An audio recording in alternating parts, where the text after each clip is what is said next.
지금 이제 더운 여름이 지나가고 가을이 이제 다가오고 있습니다. 또 다가왔고요.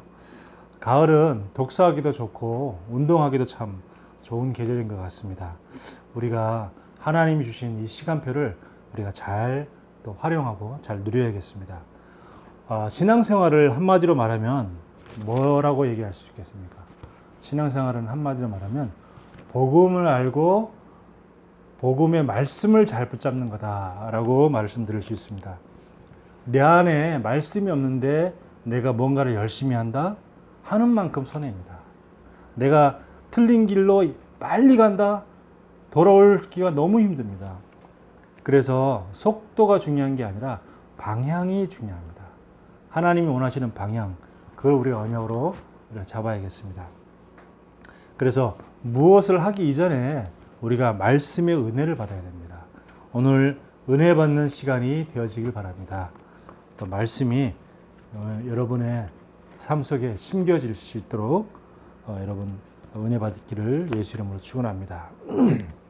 자, 우리가 말씀을 붙잡는 거라 그랬는데 오늘 레위기 26장 3절에 보면 너희가 내 규례와 계명을 준행하면 그랬습니다. 규례와 계명을 준행하면, 자, 규례라는 것은 규칙입니다. 법칙이죠. 그리고 계명은 하나님의 명령입니다. 계명. 준행은 우리가 준수하다, 이행하다, 이제 그런 말이죠. 그래서 이 규례와 계명이 비슷하고 또 같은 말 같은데 살짝 다릅니다. 자, 규례라는 것은 우리의 일상 삶 속에서 하나님이 주신 규칙들이죠. 예를 들면 누가 도둑질을 했다 그러면 몇 배로 갚아줘라 이런 이야기들. 그리고 그게 아니고 또 네가 종을 잡았을 때면 그 종을 몇 년 후에는 풀어줘라 이런 것들, 우리 삶에 직접 관련된 거. 또 혹시라도 음란의 죄는 짓지 말아라. 그래서 근친상간 이런 거 우리 지난번에 쭉 말씀을 통해 배웠죠. 근데 이런 것들, 그런 것들은 뭐냐? 규례. 우리 삶 속에서 우리 인간과 혹은 사람과 물건, 이런 것들 관계, 그런 것들 관계가 뭐냐? 규례입니다. 근데 이건 뭐죠? 명령이라는 것은 하나님의 말씀입니다. 이건 언약과 관계된 거죠. 다시 말하면 요거는 사람과 관계된 것, 사람들 간에 관계된 것, 또 사람과 물건, 사람과 짐승, 내 소유물, 이런 것들이 관계된 것들이고, 요거는 하나님과 관계된 겁니다. 이렇게 비슷하지만 조금 다르죠. 그래서 규례와 계명을 준행하면 그랬어요. 준행하면, 요게 바로 뭐냐? 응답입니다. 내가 무언가를 내가 기도했더니 하나님 나에게 주셨다. 우리는 이제 그런 걸 자꾸 응답이라고 생각합니다. 그게 응답이 아니고 내가 규례와 계명을 준행하는 것 자체가 이미 응답입니다. 준행할 수 있다는 것 자체가 응답이에요. 내가 아무리 말씀 들어도 내가 말씀을 못 붙잡고 말씀을 내가 붙잡혀지지 않는다. 그러면 그건 응답이 아닌데, 근데 내가 말씀이 붙잡혀지고 주일날 내가 예배 시간에 말씀이 들려진다. 그게 바로 이미 응답이에요. 그 자체가. 그러니까 응답과 따라오는 것을 사람들이 잘 구별을 못합니다. 여러분, 응답과 응답 이후에 되어지는 것들하고 구별을 잘 하시기 바랍니다. 자, 이게 응답입니다. 응답. 내가 말씀을 붙잡아진다. 내가 말씀 붙잡고 내가 한 주간 동안 묵상이 되어진다. 그게 응답인 거죠. 그렇게 말씀이 붙잡고 내가 묵상이 되어지다 보니까 뭔가 내 삶에 따라오는 응답들이 있어. 그게 이제 응답이 아니고 그거는 이제 따라오는 것들. 되어지는 것들. 예. 자, 이렇게 하니까 되어지는 게 있죠. 그게 뭐냐? 그게 이제 4절부터 우리가 쭉 나온 겁니다. 26장 4절부터 보면 내가 너희에게 철 따라 비를 주리니 내가 그 땅은 그 산물을 내고 밭에 나무는 열매를 맺으리라 그랬고요. 또 5절에는 뭐라 그랬습니까? 너희가 음식을 배불리 먹고 너희 땅에 안전하게 거주하리라 이렇게 말했고 6절에는 그 땅에 평화를 줄 것이다. 또 너희를 두렵게 할 자가 없다 이렇게 했고 7절에는 원수들을 내쫓을 것이다. 그리고 8절에는 너희 대적들이 칼에 엎드러질 것이다. 자, 9절에는 너희를 번성하게 하고 창대하게 할 것이다. 10절에는 이제 새 곡식을 먹을 것이다. 그리고 11절에는 너희 중에 성막을 세울 것이다. 그리고 12절에는 너희 중에 내가 너희의 하나님이 되고 너희는 내 백성이 될 것이다. 자, 13절에는 너희의 멍에에 빗장을 부수고 너희를 바로 서서 걷게 하였다. 뭐 이런 응답을 자, 그런 것들은 뭐죠? 되어지는 거예요. 되어지는 것들. 그래서 이게 되어지는 게 제일 중요한 겁니다. 이게 응답이죠. 요게 응답이고 응답은 요건 뭐죠? 그냥 하나님이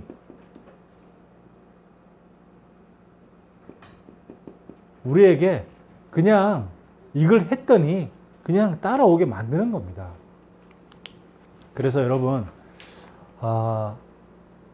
이 응답을 자꾸 여기에 사람들은 여기에 자꾸 눈독을 들이거든요. 여기에 사람들은 굉장히 이게 관심을 갖고 여기에 굉장히 눈독을 들입니다. 근데 여기에 눈독을 들일 게 아니라 우리는 어디에 관심이 가 있어야 되냐면 여기에 관심이 가 있어야 돼요. 여기에 관심이 가 있으면 이거는 뭐냐? 하나님이 그냥 따라오게 하시는 거예요. 여기 아까 쭉 우리가 성경을 쭉 읽었는데 다 그냥 물질과 뭐 평화와 뭐 이런 것도 다 관계된 거잖아요. 우리가 그냥 필요한 것들 하나님 다 주시겠다는 거 아닙니까?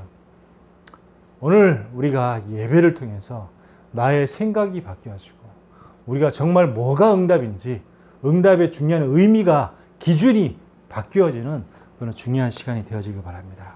자, 오늘 하나님이 가장 원하시는 거 뭐겠습니까? 자, 1절부터 보겠습니다. 세 가지가 나오는데요. 1절에 보면 우상을 만들지 말라 그랬습니다. 또 그에게 경배하지 말라 그랬습니다. 우상을 만들지도 말고 우상에게 경배하지도 말아라. 그게 첫 번째 하나님 원하시는 거고요. 두 번째는 뭐냐? 너희는 내 안식일을 지키며 내 성소를 경외하라 그랬습니다. 안식일을 지키는 게 하나님이 가장 원하시는 거예요. 성소를 경외하라는 말은 무슨 말입니까? 이 교회, 이 예배당을 소중하게 생각해라. 그리고 3절에는 바로 내 규례와 계명을 준행해라. 이게 바로 세 가지가 하나님 가장 원하시는 겁니다. 자, 그러면 먼저 우상 숭배를 하지 마라. 우상을 만들지도 말고 섬기지도 말라 그랬죠. 자, 우상을 제작도 하지 말고 그리고 우상을 경배하지도 말아라. 이렇게 말씀했습니다. 1절에. 왜 그렇습니까? 이 우상 숭배는 뭐냐? 귀신 숭배랑 같은 말이에요. 우상 숭배란 말은. 그리고 사탄 숭배랑 같은 말이에요. 그래서 성경에 보면 고린도전서 10장 20절에 보면 이걸 보고 뭐라 했냐면 너희가 귀신과 교제한다 그랬습니다. 이거는 우상 숭배는 너희가 귀신과 교제한다 그랬어요. 제사 지내고 고사 지내고 도리를 나무에다 그 앞에 가서 엎드려서 절하고 빌고 이런 건 뭐냐? 귀신과 교제한다 그랬습니다. 교제한다는 말은 뭐죠? 사귀는 거예요. 우리가 누구를 만나고 누구를 사귀느냐가 굉장히 중요하잖아요. 우리 아이들이 학교에서 잘못된 친구를 사귀거나 그러면 어떻게 됩니까? 우리 아이가 굉장히 방황하게 되고 또 어긋나게 되고 그럴 수 있겠죠. 영적으로도 마찬가지입니다. 내가 하나님을 사귀느냐 귀신을 사귀느냐 거기에 따라서 오는 결과가 다른 거죠. 따라오는 게 다르다는 거죠. 하나님을 사귈수록 이게 뭡니까? 하나님과 사귀는 거죠. 내가 규례와 계명과 명령을 가지고 내가 말씀을 딱 붙잡고 묵상하는 거. 이게 응답이란 말이죠. 요 응답을 누리다 보면 그 따라오는 게 뭐예요? 여러 가지 물질, 그 다음에 평화, 그리고 무슨 건강, 이런 응답이 따라오게 되는 거죠. 그런데 내가 귀신을 사귀면 어떻게 됩니까? 귀신을 사귀면은 나중에 여러 가지 많은 문제들이 이제 따라오게 됩니다. 자, 이렇게 이 선진국은 선진국대로 눈에 안 보이게 자꾸 우상을 숭배하는 겁니다. 선진국에는 이렇게 돌, 나무 이렇게 사람 모양해놓고 그 앞에 절하고 이런 모습 잘 없죠. 근데 후진국일수록 어떻게 돼요? 아주 보이게 우상을 숭배하죠. 그러니까 사람들은 선진국에는 우상이 없다고 생각합니다. 그렇지 않죠. 일본도 선진국이고 또 미국도 선진국입니다. 유럽도 선진국이에요. 근데 우상이 없냐? 안 보이게 그 사람들 마음속에 다 우상이 있는 거예요. 전부 다. 그러니까 하나님 안 믿잖아요. 그 유럽이 어떤 나라입니까? 유럽이 바로 복음이 회복돼 가지고 전 세계 복음을 전한 그 지역이 유럽입니다. 독일에서 마틴 루터, 그리고 영국의 조지 휘필드, 이런 많은 그 개혁가들, 그리고 요한 웨슬레, 이런 사람도 영국 사람이죠. 그러니까 많은 그 나라의 그 영국 나라들, 그 유럽의 나라들이 엄청나게 이 복음을 가지고 깃발을 흔들었던 나라인데 지금 다 죽었잖아요. 완전히 다 죽어버렸습니다. 그리고 요한 칼빈 어느 나라입니까? 또 스위스. 이렇게 거의 다 유럽에 있는 나라들이 대부분 다 이렇게 복음의 기치를 들었던 나라들인데 완전 망해버렸단 말이에요. 지금 이제 거의 믿는 나라가 없잖아요. 왜? 안 보이게 끊임없이 계속. 이게 사단의 전략입니다. 선진국 잘 사는 사람일수록 안 보이게 우상 숭배하죠. 후진국은 어떻게 합니까? 보이게 우상 숭배합니다. 보이게. 지금도 마찬가지죠. 부자들은 안 보이게 우상 숭배하고 가난한 사람들은 보이게 우상 숭배하고 이렇게. 그러니까 그 후유증이 얼마나 심각한지 몰라요. 그 후유증이. 계속 영적인 문제, 거의 고통당하죠. 귀신에게 시달리는 거죠. 그리고 뭡니까? 각종 정신질환에 계속 고통을 당합니다. 어떻게 할 수가 없는 거예요. 자, 그리고 육신의 문제까지 이런 식으로. 보세요. 지금 이상하게 통계를 보면 아이들이 출생은 줄어드는데 출생은 점점 줄어들고 있잖아요. 그런데 그 아이들 중에서 증가하는 게 있어요. 뭐가 증가하냐? 이 장애인들이 자꾸 증가하고 있어요. 이상하게. 장애인 숫자는 점점 늘고 있다니까요. 전체적인 출생 아동 숫자는 점점 줄어들고 있는데, 예를 들면, 100년 전에, 한 10년 전에 아이들 숫자가 100명이었다. 그럼 지금 한 80명 된단 말이에요. 그런데 100명일 때의 장애인 숫자가 2명이었다. 근데 지금은 출생 숫자가 80명인데 장애인 숫자는 10명이에요. 이런 식으로 이상하게 늘어나고 있어요. 특히 이제 정신 발달 장애 이런 아이들이 자꾸 늘어나고 있어요.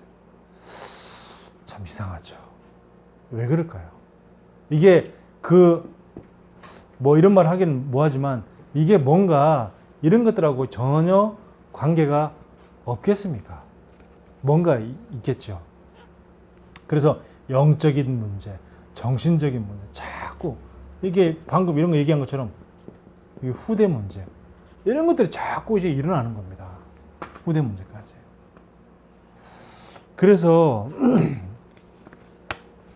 이렇게 계속 고통받다가 나중에는 죽어서 지옥으로 이제 가게 되는 거죠. 그래서 하나님이 우상숭배에서 너희가 잘되고 좋고 너희가 행복해진다. 그러면 하나님이 계속 하라고 그러시겠죠. 항상 우상 숭배하라. 쉬지 말고 우상 숭배하라. 범사에 우상 숭배하라. 범사에 귀신을 섬겨라. 늘 이렇게 말씀하셨겠죠. 근데 하나님은 그게 아니라는 겁니다. 귀신 숭배하고 우상 숭배하면 할수록 집안에 자꾸 어려움과 고통이 자꾸 들이닥치는 거죠. 왜? 이 귀신을 교제하니까, 사단과 자꾸 교제하니까, 이 사단은 자꾸 고통을 우리에게 주잖아요. 귀신은 우리에게. 너와 나하고 교제한다. 아우, 사귀네. 우린 친구다. 내가 너에게 좋은 걸 줄게. 그분은 하나님밖에 없어. 근데 사귈수록 점점 더 고통을 갖다 줘. 이게 바로 귀신 사단입니다. 자, 두 번째, 하나님이 가장 원하시는 게 뭘까요? 예배입니다. 그래서 오늘 2절에 보니까 안식일을 지켜라 그랬고 너희 성소를 소중하게 여겨라, 경외하라 그랬습니다. 예배를 소중하게 해라. 왜? 예배는요, 이 예배는 하나님 자녀의 최소한의 의무예요. 그리고 예배는 하나님 자녀의 최대한의 권리입니다. 이걸 아셔야 돼요. 예배는 하나님 우리 자녀의 최소한의 의무예요. 최소한의 의무인데 이 최소한의 의무조차도 내가 지키지 못한다. 그럼 어려운 거죠, 신앙생활이. 그리고 이거는 우리가 꼭 누려야 될 최대한의 권리입니다. 이거는. 그래서 예배 오는 것이 마치 무슨 목사님이나 무슨 교회 무슨 높은 사람들 그런 사람들 눈치 봐서 억지로 한번 내가 가준다 이렇게 생각하는 게 아니에요. 가주는 게 아니고 권리라니까요. 권리. 내가 능동적으로 내가 누리고 지켜야 될 권리입니다. 근데 사람들은 거꾸로 생각하고 있어요. 이걸 가지고 최대한의 의무라고 생각합니다. 최소의 의무예요. 최소. 가자는 자녀가 아주 최소한 요거만큼은 해야지 하는 게 바로 예배입니다. 그리고 하나님 자녀가 가장 지켜야 될 것이 뭐냐? 예배예요. 근데 사람은 거꾸로 생각해서 내가 예배를 드려준다 이렇게 생각합니다. 천만의 말씀입니다. 최소한의 의미예요. 최소한의. 그래서 제가 예전에 책을 하나 이렇게 쭉 보다 보니까 예배에 목숨을 걸라라는 책이 있는 거예요. 그래서 와, 이 책 누가 썼지 하면서 쭉 보니까 옛날에 그 삼일교회라고 지금 이제 삼일교회 지금 용산에 지금도 있죠. 그때 이제 이 책을 쓴 사람은 누구냐면 그 삼일교회 부목사예요. 근데 나는 그래서 와, 부목사도 이렇게 책을 내는구나. 저는 이제 그때 처음 알았어요. 그때 와, 제가 부목사 때 와, 부목사도 이렇게 책을 막 이렇게 쓰는구나. 그때 이름도 기억하고 있어요. 최대복 목사라고. 그때 담임 목사가 누구냐면 전병욱 목사였어요. 지금은 이제 이름 담임 목사가 바뀌었죠. 근데 이제 전병욱 목사가 한참 우리 최소한 수도권에서 우리 한국에서 청년 사역으로 완전 붐을 일으켰던 그런 목사죠. 청년 사역으로.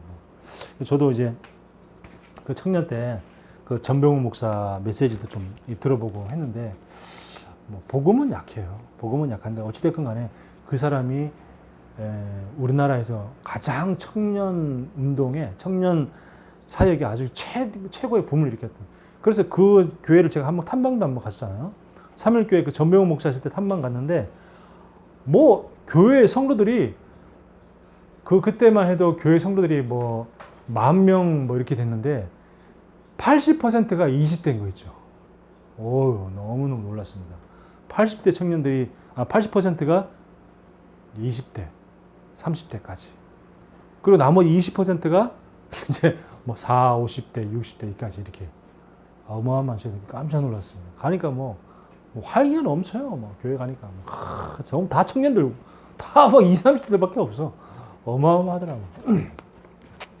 그래서 참 대단하다. 그런데 보면은 그 예배에 목숨을 걸라고 하는 그 책을 보면 그 삼일교회는 벌써 이 예배 시간 30분 전까지 교회 안 오면 자리가 없는, 차지가 없어요.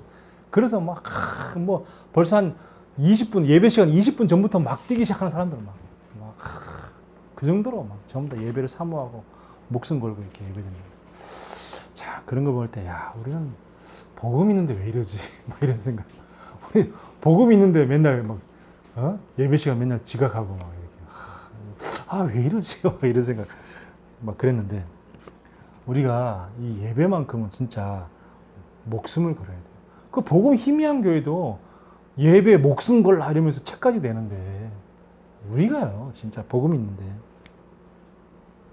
자, 그래서 이 사단은요, 예배를 뺏어가잖아요. 그래서 이 마태복음 4장에 예수님을 이 마귀가 시험했잖아요. 뭐라고 얘기했습니까? 이 돌이 떡덩이가 되게 해라. 이렇게 얘기했잖아요. 이 돌이 떡덩이가 되게 해라. 너 얼마나 배고프냐? 뭐죠? 이 육신적인 가지고 다 시험을 걸죠. 두 번째는 뭐냐? 성전 꼭대기에 예수님을 딱 이렇게 세우면서, 야, 뛰어내려라. 야, 성경에도 천사가 와서 받쳐준다고 얘기하지 않냐? 여러분, 이 마귀도요, 성경 구절을 인용합니다. 우리가 잘못하면 속을 수가 있어요. 마귀도 성경 구절 인용해서 얘기하니까 우리가 뭐 잘못하다가 성경 이런 말 있는데 이러면서 속을 수가 있어요. 그때 예수님이 그랬죠. 주 너희 하나님을 시험하지 말라. 그렇죠. 그리고 마지막 세 번째, 이 가장 중요한 시험을 걸잖아요. 뭐라 합니까?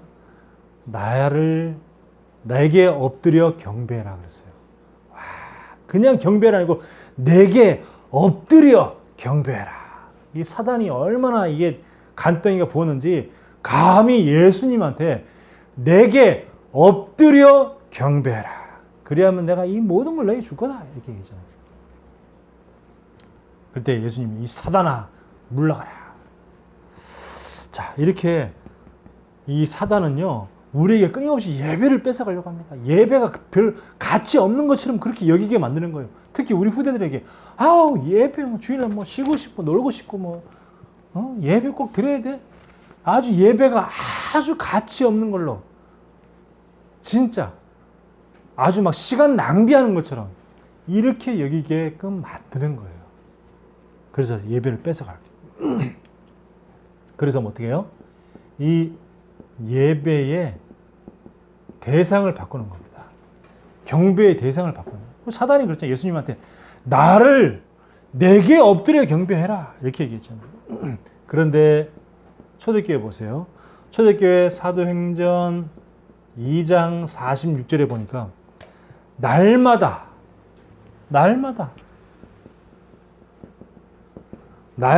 마음을 같이하여 성전에 모이기를 힘쓰고 그랬어요. 날마다 모이기를 힘쓰고. 이게 초대교회입니다. 초대교회가 뭐 지금처럼 우리나라처럼 예배드리기 좋은 환경이었습니까? 그러지 않았죠. 그러지 않은데 불구하고 핍박과 환란이 있는 그런 시간표 속에, 그런 시대 상황 속에서 날마다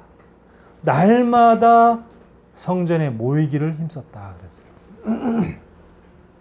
자, 히브리서 10장 25절에 뭐랍니까? 말세에 모이기를 패하는 어떤 사람들의 습관과 같이 하지 말고 그날이 가까울수록 오직 권하여 더욱 그리하자 그랬습니다. 자, 오직 권하여 그랬습니다. 서로 우리 예배 드리자. 서로 계속 권하는 겁니다. 오직 권하여 그날이 가까이 올수록 예수님 재림의 그 시간표 가까울수록 우리 매일 모이자. 계속 모여서 우리 하나님께 예배 드리자. 이렇게 오직 권하여 서로 계속 권해야 돼요. 야, 서로 안부하고 야, 어떻게 지내니? 야, 이번 주 우리 예배 올 거지? 함께 예배 드리자. 야, 렘넌트야. 야, 너 예배 축복을 누려라. 예배만큼 너에게 가장 중요한 건 없어. 이러면서 계속 이렇게 얘기를 해줘야 되는 거죠. 그래서 우리 이 예배의 중요성을 뭐였냐? 후대에게 전달되어져야 돼요. 끊임없이 계속. 지금도 세계 어느 나라에서는요, 예수 믿는다고 핍박당하고 고통당하고 집이 불타고, 예수 믿었다고 해서 집이 불타고, 사람들이 그 다른 종교 믿는 사람들 집을 불태워가지고요. 그래 집이 불타고 뭐 목숨의 위기, 그런 상황 속에서도 모여서 예배드린다니까요. 그런 상황 속에서도 지금 어느 나라에서는 계속 그러고 있잖아요.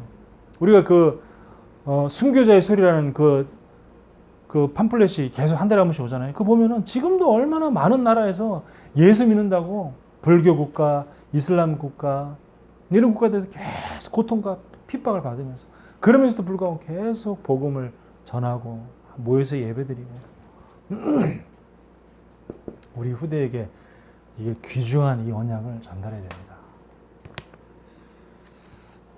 사단은요, 복음 없는 예배는 절대 두려워하지 않습니다. 아무리 예배를 10년, 20년, 30년 들어도 복음 없는 예배는 두려워하지 않아요. 우리에게 이 복음 있는 예배, 언약의 예배를 우리 후대에게 자꾸 드려야 돼요. 왜? 우리는 뭐죠? 예배 시간마다 피 바르니까. 예배 시간마다 양의 피를 계속 바르니까. 양의 피 바르는 예배를 우리는 계속 드리니까. 예수 피 예배. 예수 피를 계속 뿌리니까 예배 시간마다. 사단은 싫어하죠. 자, 하나님이 가장 원하시는 것. 그래서 우리는 이 예배, 복음 언약을 붙잡는 걸 하나님이 가장 원하세요. 그래서 아까 이 규례와 계명을 준행하면 그렇잖아요. 그 준행한다는 말 무슨 말일까요? 이걸 놓치지 말라는 거예요. 꼭 붙잡고 있으라는 겁니다. 절대 놓치지 말고 너희가 이 언약의 말씀, 복음의 말씀을 절대 놓치지 말고 꼭 붙잡고 있으라. 절대 놓치지 말고 꼭 붙잡고 있으라. 그래서 우상숭배 안 해도 예배 많이 드려도 이 확신이 없으면 또 영적 사실을 모르면 예배 헛들인 거죠. 예배 헛들인 거예요. 우리가 예전에 그랬잖아요. 예배를 어릴 때부터 늘 드렸어. 계속 드렸어. 그런데 뭐야? 이것만 없어. 확신만 없어. 그리고 뭘 몰라? 영적인 사실을 전혀 몰라. 그러니까 예배가 중요하다는 사실을 알고 늘 예배를 드리는데도 불구하고 이상하게 나는 잘 안 되고 나는 자꾸 내 문제가 해결이 안 되고 나는 늘 두렵고 불안하고 나는 늘 공허하고 그렇죠? 그러는 겁니다. 그래서 우리는 복음의 언약, 그래서 제가 복음 언약 그랬잖아요. 그냥 예배가 아니고 복음 언약 예배, 예수 피를 뿌리는 예배, 양의 피 바르는 예배, 그걸 붙잡고 우리는 어떻게 묵상 운동 속으로 계속 들어가는 겁니다. 결국에는요, 우리를 살리는 건 뭐냐? 결국은 말씀이 살리는 겁니다. 다른 게 우리를 살리는 게 아니고 하나님의 말씀이 우리의 영혼을 살리고 하나님의 말씀이 우리를 치유하는 거죠. 그래서 묵상할 때 항상 생각할 때 뭐죠? 복음과 나. 이 복음, 나는 이 복음을 누리고 있느냐? 복음이 내게 모든 문제 해결자냐? 항상 이걸 늘 묵상하는 거죠. 그리고 하나님의 말씀과 나. 이번 주 강단 말씀을 나는 오늘도 나는 붙잡고 있느냐? 말씀과 나. 그리고 나는 이 기도의 축복을 누리고 있느냐? 이거를 늘 확인하고 점검하는. 그게 뭐냐? 묵상 운동이다. 묵상 운동. 자,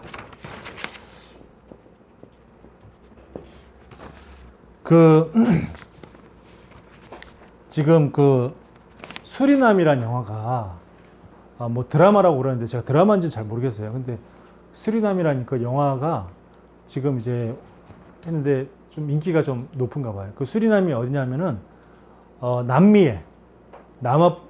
남미의 어느 작은 나라인가 봐요.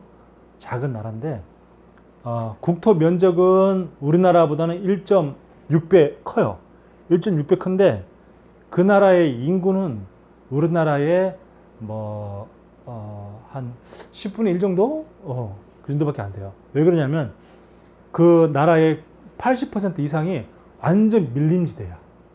완전 밀림, 사람을 살 수가 없어요. 그 나머지 한 20% 그 지역만 사람들이 살고 있는데 그러다 보니까 이제 우리나라보다 면적은 넓은데 인구수는 적죠. 근데 이제 수리남이라는 그 영화가 나왔는데 그 영화가 뭐냐면 약간 우리 과거에 약간 실화를 갖다가 영화를 만든 거예요. 뭐냐면 1980년대, 90년대 어떤 우리 한국 사람이 수리남이란 그 나라를 가서 그 나라가 근데 그때만 해도 굉장히 마약으로 굉장히 부패한 나라였나 봐요. 그래서 그 사람이 마약 왕으로 해가지고 한국 사람인데 마약 왕으로 해가지고 막 유럽에다가 미국에다가 마약을 어마어마하게 막 공급하고 막 그랬던 그 얘기를 갖다가 잠깐 이렇게 막 영화를 만드는데 근데 제가 그 얘기를 왜 했냐면 거기에 영화 포스터에 카피가 뭐라고 써있냐면 속으면 죽고 속이면 산다. 나는 그걸 딱 보니까 눈에 확 들어오더라고요. 맞다.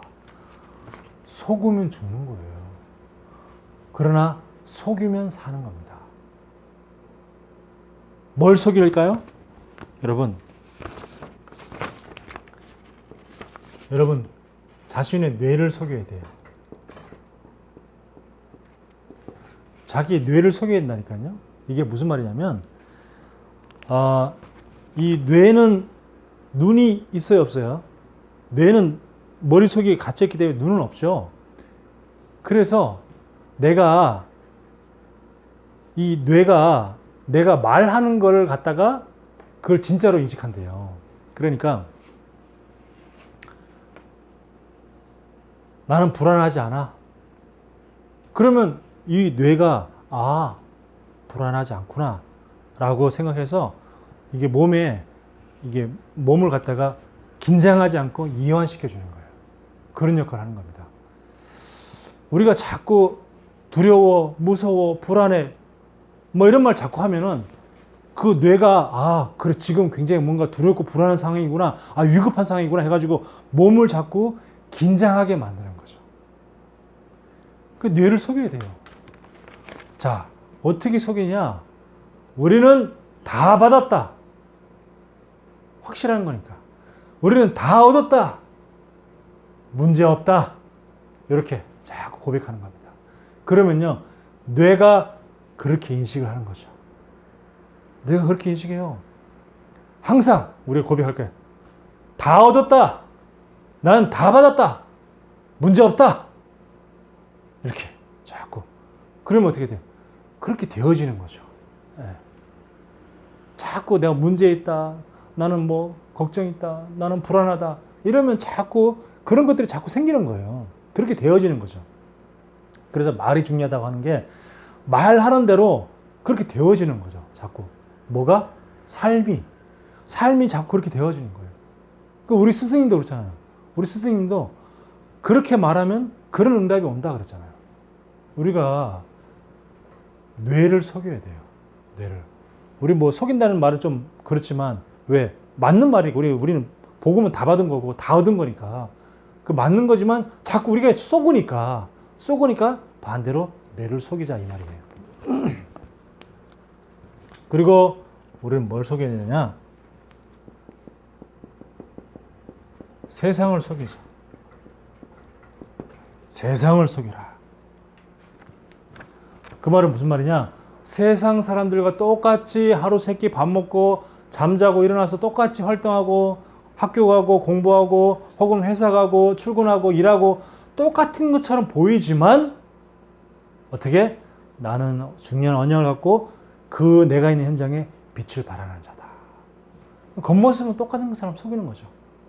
겉모습은 똑같이 세상 사람들은 좀 똑같잖아요. 뭐 복음 있다고 해서 뭐 눈이 뭐 3개 달려 있거나 뭐 그런 거 아니잖아요. 그죠? 우리가 복음이 있어도 눈 2개 똑같고 코로 숨 쉬고 또 배고프면 먹을 거 찾고 똑같아요. 세상 사람들이 좋아하는 거 우리도 좋아하잖아요. 여러분 치킨, 피자, 커피 좋아하잖아요. 똑같아요. 똑같은데 달라. 그게 뭐냐? 세상을 속이는 겁니다. 똑같아요. 똑같은데 달라요. 뭔가 달라. 그리고 중요한 순간에 답을 주는 거죠. 중요한 순간에 복음을 전하는 겁니다. 중요한 순간에 빛을 발하는 거예요. 이게 세상을 속이는 거죠. 그리고 더 중요한 건 사단을 속여라. 사단을 속여라. 예. 어떻게 합니까? 모든 우상을 다 버리고, 그리고 우리는 예배에 승리하고, 그리고 세 번째는 이 그리스도, 이 언약, 복음 놓치지 말고, 요 세 가지 한번 딱 해서 사단을 속이는 겁니다. 어떤 분이 주일 내는 자기가 믿음 좋은 것처럼 가서 하루 종일 온갖 봉사활동 다 했대요. 헌신하고 여러 각종 부서에 가서 봉사하고 헌신하고, 그러면서 월요일부터는 뭐하냐, 계속 세상 운세 보고, 아 내가 무슨 띠인데 말이야, 오늘 내가 세상 운세가 어떠냐 늘 이런 거 보고, 그리고 음란물에 중독이 돼 있고, 그리고 이제 술을 좋아하고, 이렇게 탁 생각하는 거. 그러면서 늘 뭐냐, 복권이 당첨되기를, 늘 복권 사가지고 복권 당첨되는 거야. 로또 당첨. 왜? 그 사람은 신앙생활을 하고 교회 열심히 다니고 했지만, 그 사람은 뭐라고 생각했냐면 돈이 내 인생의 구원자다, 이렇게 생각했대요. 여러분의 구원자는 누굽니까? 예수 그리스도. 우리의 구원자는 복음이죠. 근데 이 사람은 돈이 자기 인생의 구원자를 생각했대요. 그래서 이 복권, 이 로또, 이 로또만 당첨되면 그때 인생 바뀌는데 이러면서. 그런데 어느 날 아내가 이렇게 구역 예배 이렇게 할 때 이런 얘기를 하더라는 거예요. 나 우리 남편이랑 너무 소통이 안 돼서 나랑 우리 아이가 너무 힘들다고 그런 얘기 하니까, 자기가 막 갑자기 기분이 나빠져가지고, 아니 사람들 앞에서 그런 얘기를 해가지고, 나는 말이야, 맨날 술도 안 마시고, 담배도 안 피고 말이야, 그리고 돈 벌어다 준 죄밖에 없는데, 막 이래가지고 막 성질해가지고 막 마누라한테 막 뭐라 하고 욕하고 막 그랬는데, 또 어느 날 또 아내가 무슨 염증이, 이름 모를 원인 모를 이상한 염증이 걸려가지고 사경을 헤매겠대. 그래 막 교회에서 사람 막 위에서 기도해 준다고 막 그러니까, 지금 이런 상황 속에서 기도가 뭔 필요가 있냐고, 기도가 대수냐고 이러면서 그 사람들 막 그런 호의도 막 무시하고 막 그랬다는 거예요. 자, 그러다가 어느 날 내가 예배는 그렇게 늘 드렸고 믿음 있는 사람처럼 교회에서 막 헌신됐지만 내 안에 뭐가 없다? 복음의 말씀이 없다. 이걸 발견한 거예요. 내 안에 복음의 언약이 없구나. 그래서 내가 내 인생의 주인이 되었고 돈이 내 인생의 우상이었구나. 보이지 않는 우상. 돈이 내게 우상이었구나. 이걸 이제 깨달았다고. 자, 그래서 이제 자기 인생이 이제 바뀌어지기를 이제 기도한다고. 자, 우리가 너무 중요합니다. 오늘 하나님이 가장 원하시는 것 세 가지. 우상 숭배하지 마라. 예배에 목숨을 걸어라. 그리고 복음 언약을 굳게 붙잡아라. 이 응답을 누리는 한 주간이 되어지기를 예수 그리스도 이름으로 축원합니다. 하나님 은혜를 감사합니다. 오늘도 최고의 축복 누리는 예배 시간이 되게 하여 주옵소서. 한 주간 오늘 주신 언약 붙잡고 하나님이 가장 원하시는 것 속으로 들어갈 수 있도록 역사하여 주옵소서. 예수 그리스도 이름으로 기도하옵나이다. 아멘.